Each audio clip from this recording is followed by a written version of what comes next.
नमस्ते बच्चों, इस बार हम अपनी कक्षा में काव्य खंड से रसखान जी के सवैये पढ़ेंगे। अब हमारी गद्य खंड से हमारा सिलेबस ख़त्म हो चुका है और कृतिका पुस्तक से भी हमारा सिलेबस ख़त्म हो गया है। अब हम काव्य खंड के रसखान के सवैये आज करेंगे। तो रसखान जी का जन्म 1548 ईस्वी में हुआ था। इनका जो मूल नाम था वो सैयद इब्राहिम था और वो मुसलमान जाति से थे, लेकिन उन्होंने पूरे जीवन में कृष्ण भक्ति की और वो कृष्ण भक्ति में लीन रहे। इसी कारण से उन्होंने अपना जो नाम है सैयद इब्राहिम से बदलकर उन्होंने अपना नाम रसखान रख लिया। रसखान नाम कृष्ण भक्ति के कारण ही उन्होंने रखा। तो आज हम इस पाठ को पढ़ेंगे। तो इस पाठ में है कि जो सवैये दिए गए हैं, कवि रसखान का जो है ब्रज भूमि में कृष्ण के प्रति अनुराग प्रकट हुआ है। अनुराग का अर्थ है प्रेम प्रकट हुआ है। ब्रज भाषा का सहज एवं मनोहर रूप तथा सवैया छंद की गीतिमयता एवं लालित्य का दर्शन हमें इन सवैयों में प्राप्त होता है। भावों की स्वाभाविक एवं सरल सहज अभिव्यक्ति रसखान की कविता की उल्लेखनीय विशेषता है। उनके काव्य में कृष्ण की रूप माधुरी, ब्रज महिमा, राधा कृष्ण की प्रेम लीलाओं का उत्कर्ष वर्णन मिलता है। वे अपनी प्रेम की तन्मयता, भाव विह्वलता और आसक्ति के उल्लास के लिए जितने प्रसिद्ध हैं, उतने ही वो अपनी भाषा की मार्मिकता, शब्द चयन तथा व्यंजक शैली के लिए भी प्रसिद्ध है। तो उन्होंने इस पाठ में कृष्ण भक्ति के बारे में बताया है कि किस किस प्रकार से वे कृष्ण भक्ति कर सकते हैं। तो इसमें है, मानुष हो तो वही रस खानी, बसो ब्रज गोकुल गांव के गवारन। जो पशु हो तो कहाँ बस मेरो चरो, नित नंद की धेनु मंझारन। पाहन हो तो वही गिरी को जो, कियो हरि छत्र पुरंदर धारण। जो खग हो तो बसेरो करो मिली, कालिंदी कुल कदम की डारन। हो का अर्थ है होना, नित का अर्थ होता है रोज प्रतिदिन, चरो का अर्थ है चरना, धेनु का अर्थ है गाय, पाहन पत्थर, गिरी का अर्थ है पर्वत, हरि छत्र प्रभु का छाता यानी कि प्रभु की छत्र छाया, पुरंदर इंद्र, खग पक्षी, कालिंदी कुल यमुना का किनारा, डारण डालिया। तो ये इस सवैये में आए हुए शब्दों के अर्थ हैं। तो सबसे पहले हम प्रसंग लिखेंगे। प्रसंग में क्या लिखेंगे? प्रस्तुत सवैये में कवि रसखान ने प्रभु कृष्ण जी के प्रति अपनी अनन्य भक्ति को स्पष्ट किया है। उन्होंने कृष्ण जी की भक्ति के बारे में बताया है। तो इन पंक्तियों का भाव है, कविवर रसखान ने अपने इस सवैये में कृष्ण के प्रति भक्ति भाव में अपना सब कुछ समर्पण की कामना की है, इच्छा की है। कवि को अपने आराध्य देव श्री कृष्ण से इतना प्रेम है कि वह युग युगांतर तक अपनी उनकी ही समीपता प्राप्त करना चाहते हैं। वो कहते हैं कि जन्म जन्मों तक वह उन्हीं के पास रहें, उन्हीं के निकट रहें, यह उनकी इच्छा है। भले ही उन्हें प्रभु की समीपता किसी भी रूप में क्यों न मिले, चाहे वो किसी भी रूप में उनके पास रहें। कवि अपनी समीपता को मनुष्य ग्वाले यानी कि चाहे वो ग्वाले बन के रहें, चाहे गाय बन के रहें, या गोवर्धन का पत्थर बनकर रहें, या पक्षी के रूप में प्राप्त करना चाहते हैं। वो चाहते हैं कि मुझे किसी भी जीवन में कोई भी रूप में मुझे श्री कृष्ण भगवान के पास रखें, ये उनका लक्ष्य है। वो यही चाहते हैं, उन्होंने इतनी भक्ति की कृष्ण जी की, और वो चाहते हैं कि किसी भी रूप में मुझे कृष्ण जी मिलें, कृष्ण भगवान मिलें, चाहे मैं ग्वाला बन के उनके पास रहूं, या गाय बन के रहूं, या गोवर्धन का पत्थर बनकर रहूं, या पक्षी के रूप में रहना चाहता हूं, लेकिन मैं रहना भगवान कृष्ण जी के पास ही चाहता हूं। तो ये उनकी इच्छा है।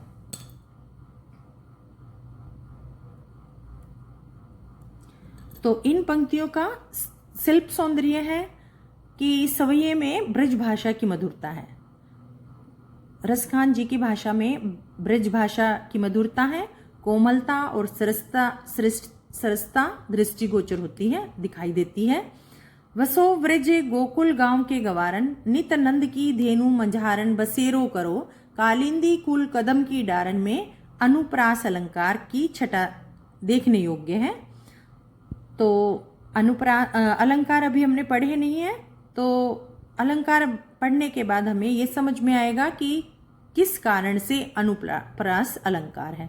तो ये हम अलंकार पढ़ने के बाद पता चलेगा। कवि की कल्पना शक्ति का सौंदर्य देखने योग्य है। कवि ने बहुत ही अच्छे ढंग से कल्पना की है। संगीत, लय, छंद और प्रभा की दृष्टि से प्रस्तुत सवैया अत्यंत मनोहारी है, यानी कि मन को हरने वाला है या मन को भाने वाला है। फिर भाव सौंदर्य में है, कवि रसखान ब्रज भाषा प्रेमी एक अद्वितीय अनोखे कवि हैं। उन्होंने कृष्ण के प्रति भक्ति भाव में अपना सब कुछ समर्पित करने की इच्छा की है, लेकिन फिर भी वह उन्हीं के समीप रहने के लिए सोचते हैं।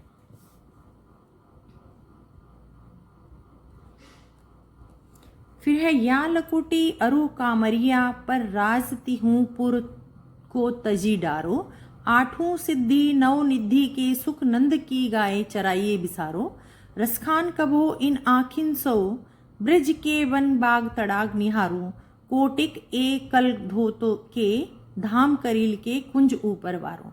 लकुटी का अर्थ है लाठी, अरु और कामरिया कंबल, तीहूपुर तीनों लोक, डारी का अर्थ है डालना, गाय गाय, तड़ाग तालाब, कोटिक करोड़ों, कल घो के धाम सोने चांदी के महल, करील कांटेदार झाड़ी, बारो न्योछावर करता हूँ।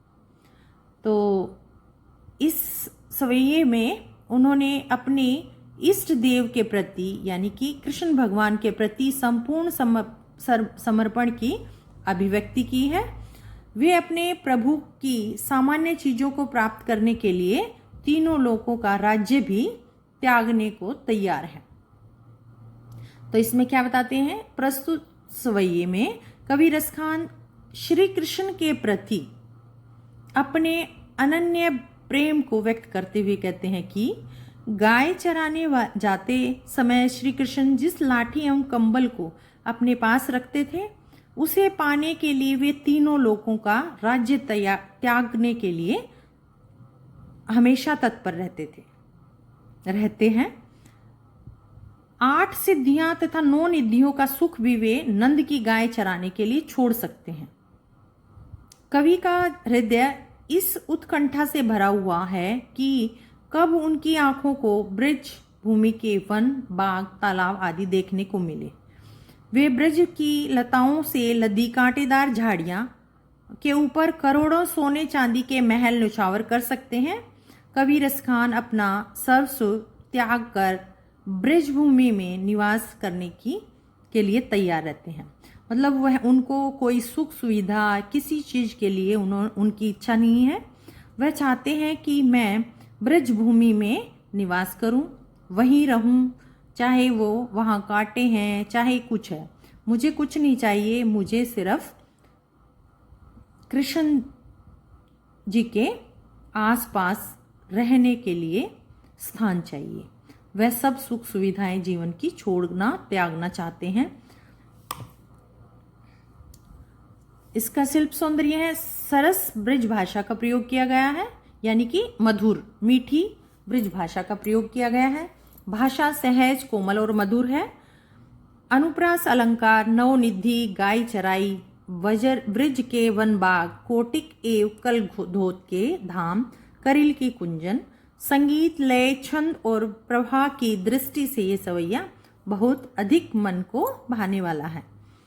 भाव सौंदर्य में श्री कृष्ण तथा उनकी लीला भूमि ब्रिज के प्रति कवि रसखान का अत्यंत गहरा प्रेम प्रकट होता है। अपना सर्वस्व न्यौछावर करके वैभव के त्याग की ओर संकेत देते हैं।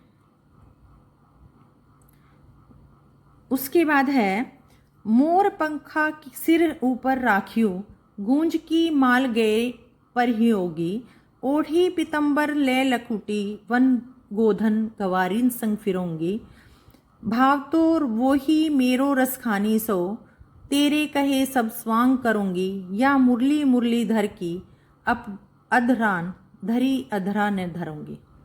मोर पंखा, मोर के पंख से बना हुआ मुकुट, राखूंगा रखूंगा, गूंज विशेष मोती रूप दाना, गले गले फिरोंगी घूमूंगी, भाव तो अच्छा लगना, स्वांग भेष बदलना, अधरान होठों पर अधरा होठ। अब इसमें है, इस सवैये में श्री कृष्ण से पूर्ण समर्पण, यानी कि सब कुछ न्यौछावर करने के लिए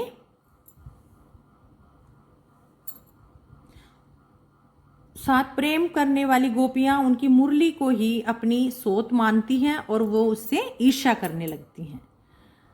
तो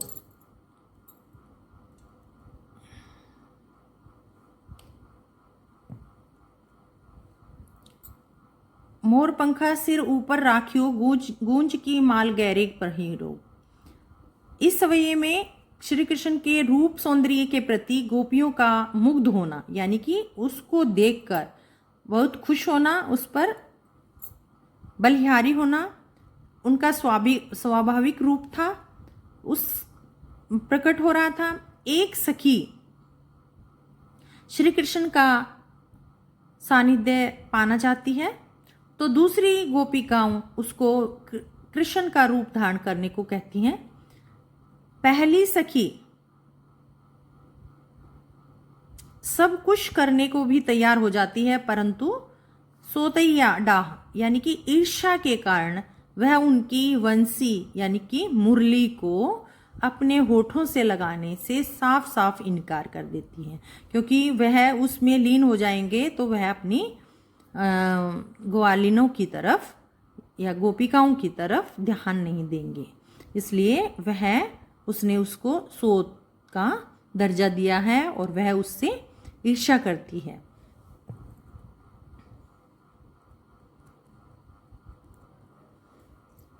शिल्प सौंदर्य में मधुर कोमल और रसमयी, ये लाइन हम सभी सवैयों में लिख सकते हैं। फिर संगीत लय छंद प्रभा, ये भी हम हर एक सवैये में लिखेंगे। फिर मुरली मुरलीधर की अधरन धरी अधरा न धरूंगी में यमक अलंकार है, तो ये हम अलंकार करेंगे तब आपको समझ में आएगा। फिर है भाव सौंदर्य, श्री कृष्ण के रूप सौंदर्य के प्रति गोपियों के मुग्ध होने का स्वाभाविक चित्रण किया गया है।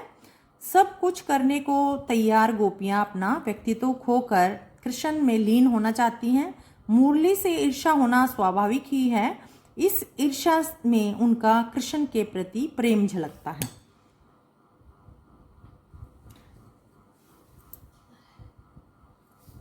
काननी दे अंगुरी रहीबो, जब ही मुरली धुनी मंद बजई, मोहनी तानन सो रस खानी, अटा चढ़ी गोधन गेही तो गही, टेरी कहो सिगरे ब्रिज लोगनी, काल्ही को कितनो समझू, माहिरी वाग मुख की मुस्कानी समहारी, न जही न जहे न जहे।